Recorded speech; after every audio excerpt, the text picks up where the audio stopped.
Assalamualaikum warahmatullahi wabarakatuh. Perkenalkan, nama gue Adit. Gue ingin bagiin satu cerita berlatar belakang di tahun 2008 sampai dengan 2011. Kala itu gue masih duduk di bangku sekolah menengah kejuruan.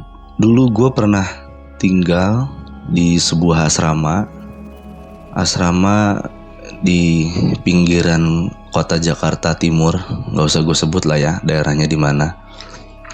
Jadi untuk denah asrama gue ini masuk dari gerbang utama itu sekitar 100 meter.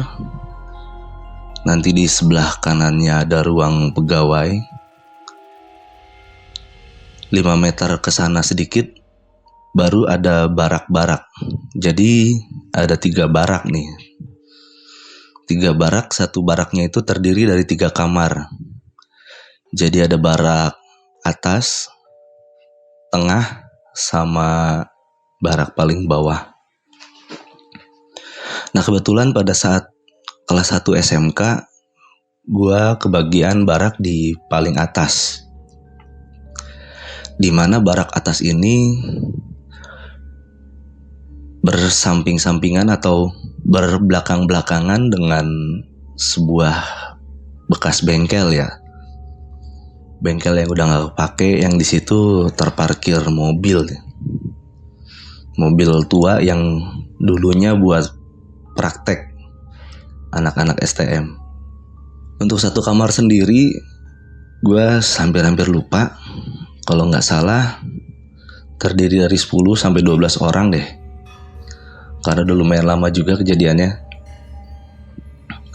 Nah, kejadian awalnya ini terjadi pada bulan Agustus 2008.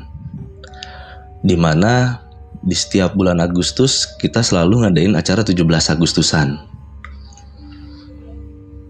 Nah, untuk sekedar informasi aja, sebelum 17 Agustusan memang teman-teman kita nih atau anak-anak di asrama saya, di asrama gue, sering banget yang namanya nakut-nakutin temen dengan spray warna putih.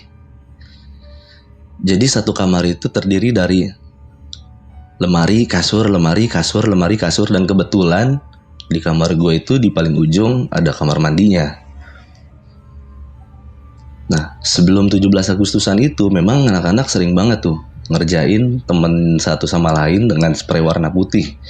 Ya teman-teman tahu lah ya, buat ngerjain jadi pocong-pocongan ceritanya. Oke lanjut. Nah ketika 17 Agustusan ini kebetulan ada lomba panjat pinang antar kamar.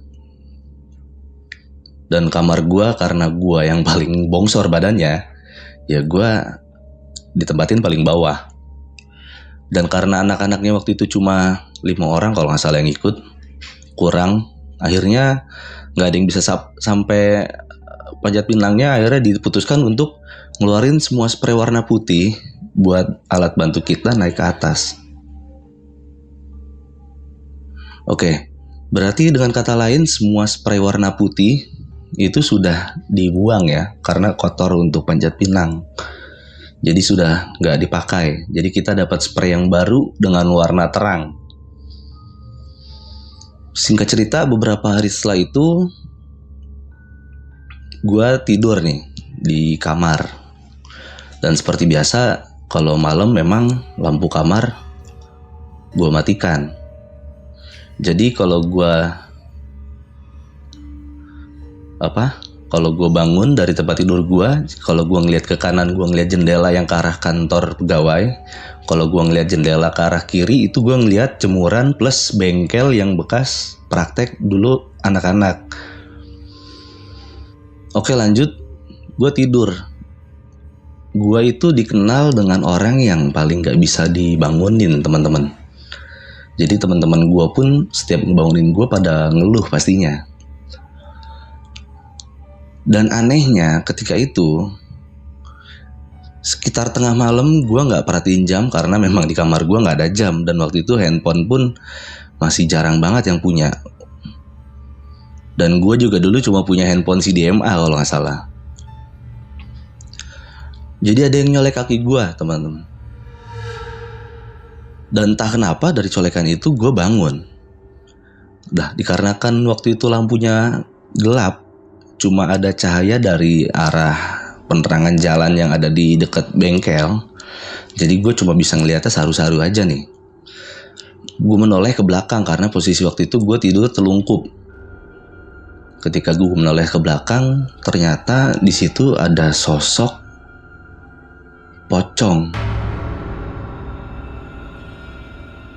Yang dimana awalnya gue pikir teman gue yang mengerjai gue. Lantas dengan sedikit kaget, gue memperhatikan dengan berusaha sedetail mungkin. Wajah dari pocong tersebut itu sepertinya rusak. Dan gue berpikirnya hanya temen gue yang memakai make up sambil menyeringai giginya. Tapi setelah gue telaah dengan detail, itu seperti tidak ada kelopak bibirnya. Dan beberapa detik setelah gue menajamkan mata gue, mulai tercium bau bangkai. Dan akhirnya gue pun langsung menutupi muka gue dengan selimut yang ada di kasur gue. Dengan gue terburu-buru kembali untuk tidur. Nah, sesampainya di pagi hari, ketika gue bangun di azan subuh, gue memperhatikan sekeliling dengan menyalakan lampu kamar. Dengan posisi kamar yang masih terkunci, ternyata yang tidur di kamar gue itu hanya 4 orang. Temen gue yang biasa ngisengin teman-teman yang lain dengan spray warna putih itu, ternyata dia tidur di luar karena dia dikunciin oleh temen gue ketika temen gue mengunci pintu. Akhirnya gue nanya sama temen gue ini, sebut aja namanya Botak lah ya. Tak, lu semalam gak tidur di kamar? Kata dia, gue semalam balik jam 12 lewat dan kamar sudah dikunci, jadi gue tidur di kamar lain. Terus gue tanya, semalam ada yang ngisengin gue pakai spray warna putih, mukanya sengaja pakai make up. Gue bilang, niat banget ngeledekin gue sampai segitunya, plus menyeringai lagi giginya. Botak keheran-heran dengarnya, terus langsung ngasih gue dengan nada yang pelan. Lu inget kan, kemarin 17-an spray putih sudah pada dipakai dan dibuang semua buat panjat pinang. Di situ gue langsung terdiam, gue kaget seketika dengan apa yang gue lihat semalam. Itu kira-kira siapa yang ngisengin gue?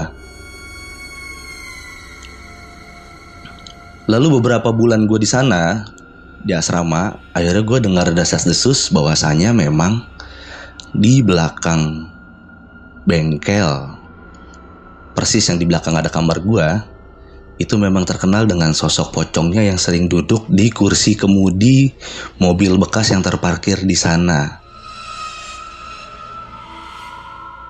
Jadi ya mungkin itu perkenalan gue ketika gue baru beberapa bulan tinggal di sana. Oke, sekian cerita dari gue. Next, kalau memang ada cerita lain yang ingin gue ceritakan, akan gue ceritakan kembali kepada warga Sukawadi. Terima kasih.